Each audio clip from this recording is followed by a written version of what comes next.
দুটা সন্ত্ৰাসবাদী গ্ৰেপ্তাৰ কৰিছে আল কায়দাৰ সৈতে সম্পৰ্ক থকা দুটা সন্ত্ৰাসবাদী গ্ৰেপ্তাৰ কৰিছে আৰু দুইটা সন্ত্ৰাসবাদীৰ ফটোগ্ৰাফ আমাৰ হাতত আহি পৰিছে হে ফটোগ্ৰাফ দেখুৱাইছো এই মুহূৰ্তত উল্লেখ যে এবিটিৰ সদস্য আনসাৰুল্লাহ বাংলাদেশৰ সদস্য বুলি ইতিমধ্যে সন্দেহ প্ৰকাশ কৰিছে আৰু আল কায়দাৰ সৈতে সম্পৰ্ক থকা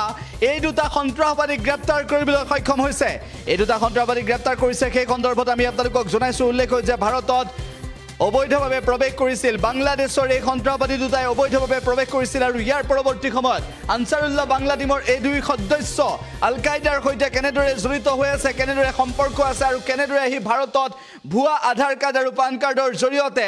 গোপন ষড়যন্ত্ৰ ৰচনা কৰিছিল ব্লুপ্ৰিন্ট ৰচনা কৰিছিল অত্যন্ত এটা উদ্বেগজনক খবৰ গুৱাহাটীত দুই দুধৰ্ষ জেহাদীক গ্ৰেপ্তাৰ কৰিছে আল কায়দাৰ সৈতে সম্পৰ্ক থকা এই দুই সন্ত্ৰাসবাদী গ্ৰেপ্তাৰ কৰিবলৈ সক্ষম হৈছে ফটোগ্ৰাফ দেখুৱাইছো এই মুহূৰ্তত এক্সক্লুসিভ ফটোগ্ৰাফ আমি আপোনালোকক এই মুহূৰ্তত দেখুৱাইছো এই দুই সন্ত্ৰাসবাদী গ্ৰেপ্তাৰ কৰিছে ইতিমধ্যে আৰক্ষীয়ে এই সন্দৰ্ভত তদন্ত আৰম্ভ কৰিছে আৰক্ষীয়ে জোৰদাৰ তদন্ত চলাইছে বাহাৰ মিয়া আৰু ৰেয়াৰলি মিয়া নামৰ এই দুই সন্ত্ৰাসবাদী গ্ৰেপ্তাৰ কৰিছে আৰু এই দুই সন্ত্ৰাসবাদীৰ বিৰুদ্ধে কেইবাটাও গোচৰ ৰুজু কৰিছে কেইবাটাও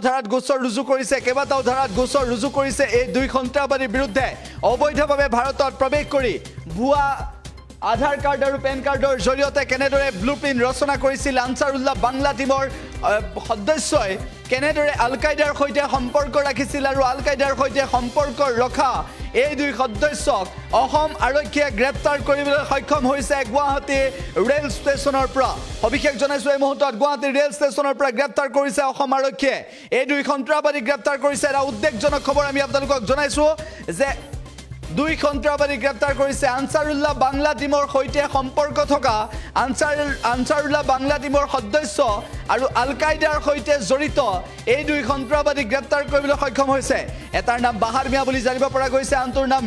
ৰেয়াৰলি মিয়া বুলি মন্তব্য কৰিছে আৰক্ষীয়ে উল্লেখ যে গুৱাহাটীৰ এই দুই দুধৰ্ষ জেহাদীক গ্ৰেপ্তাৰ কৰাৰ পিছতে কুটাঘাত সংঘটিত কৰাৰ পৰিকল্পনা ৰচনা কৰিছিল নেকি এই দুই জেহাদীয়ে আনসাৰুল্লাহ বাংলাদেশৰ সদস্যই এই দুই সন্ত্ৰাসবাদীয়ে এনে ধৰণৰ গোপন ষড়যন্ত্ৰ ৰচনা কৰিছিল নেকি ব্লুপ্ৰিন্ট ৰচনা কৰিছিল নেকি সেই সন্দৰ্ভত তদন্ত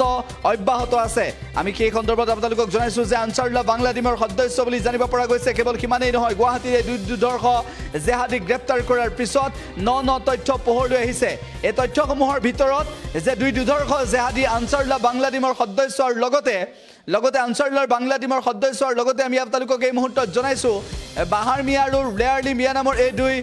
সন্ত্ৰাসবাদী গ্ৰেপ্তাৰ কৰিছে আৰু লগতে এই মুহূৰ্তত জনাইছো যে এই দুই দুধৰ্ষ জেহাদীক গ্ৰেপ্তাৰ কৰাৰ পিছতে নতুন তথ্য আৰক্ষীয়ে উদ্ঘাটন কৰিব বুলি ইতিমধ্যে আৰক্ষীয়ে জোৰদাৰ তেওঁলোকক জেৰা চলাইছে আৰু তাৰ সমান্তৰালভাৱে আমি আপোনালোকক জনাইছো যে এই সন্ত্ৰাসবাদী দুটাক গ্ৰেপ্তাৰ কৰাৰ পিছত এই আনসাৰুল্লাহ বাংলাদেশ আৰু আল কায়দাৰ সৈতে সম্পৰ্ক থকা এই দুই সন্ত্ৰাসবাদী গ্ৰেপ্তাৰ কৰাৰ পিছত কেনে ধৰণৰ কুটাঘাতৰ পৰিকল্পনা ৰচনা কৰিছিল সেই সন্দৰ্ভত আৰক্ষীয়ে তথ্য উদ্ঘাটন কৰিবলৈ চেষ্টা অব্যাহত ৰাখিছে এই সন্দৰ্ভত আৰক্ষীৰ জোৰদাৰ প্ৰচেষ্টা অব্যাহত আছে আৰু অসম আৰক্ষীয়ে গুৱাহাটীৰ ৰেল ষ্টেচনত গ্ৰেপ্তাৰ কৰিবলৈ সক্ষম হৈছে এই দুই দুধৰ্ষ সন্ত্ৰাসবাদীক